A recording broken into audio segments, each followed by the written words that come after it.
चलिए एक क्वेश्चन है, प्रीवियस ईयर नीट का क्वेश्चन है कि 3 बॉडी है, एक स्फेयर,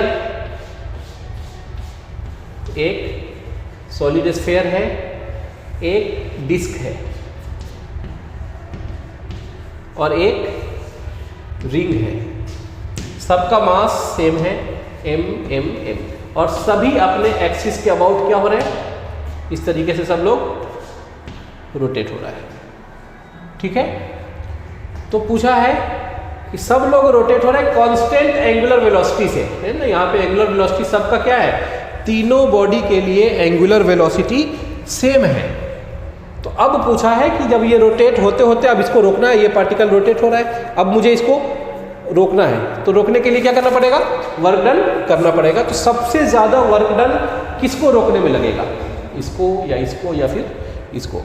तो अब आप बताइए, अभी यहाँ पे एंगुलर वेलोसिटी कांस्टेंट है, सभी का एंगुलर वेलोसिटी कांस्टेंट है, तो टॉर्क कितना है इसके पास, कोई टॉर्क नहीं है, कोई टॉर्क नहीं है, कोई टॉर्क नहीं है।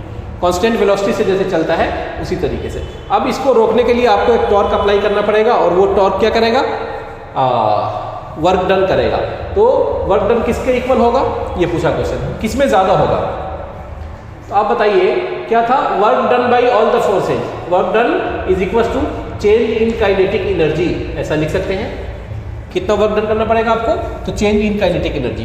तो स्फीयर के लिए बताइए, स्फीयर के लिए वर्क डन क्या होगा, change in kinetic energy. Kinetic energy क्या होगा, हाफ आई ओमेगा इनिशियल का square, sorry half I omega final का square minus half I omega initial का स्क्वायर।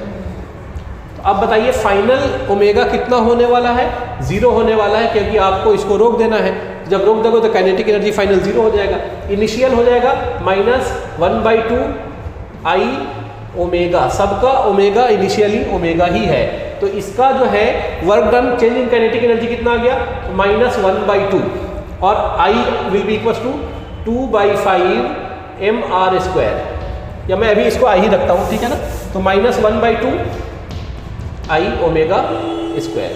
इस वाले बॉडी के लिए बताइए वर्क डन क्या होगा, तो आप बोलोगे चेंज इन काइनेटिक एनर्जी, मैं इसको आई स्फीयर बोल दे रहा हूँ। इसके लिए डिस्क के लिए आ जाएगा -1/2 आई डिस्क ओमेगा स्क्वायर।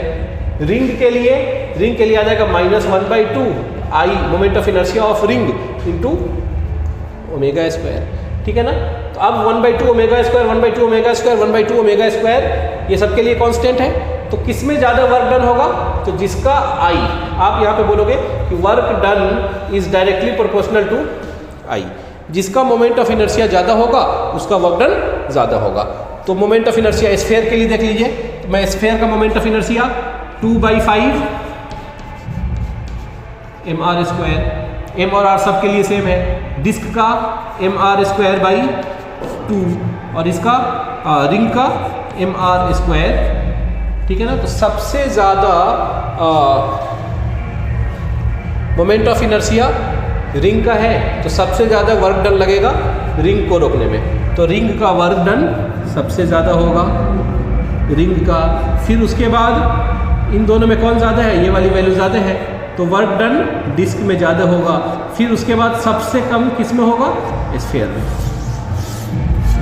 तो ये है आपका आंसर, इस तरीके से रिंग, फिर डिस्क और फिर स्फीयर।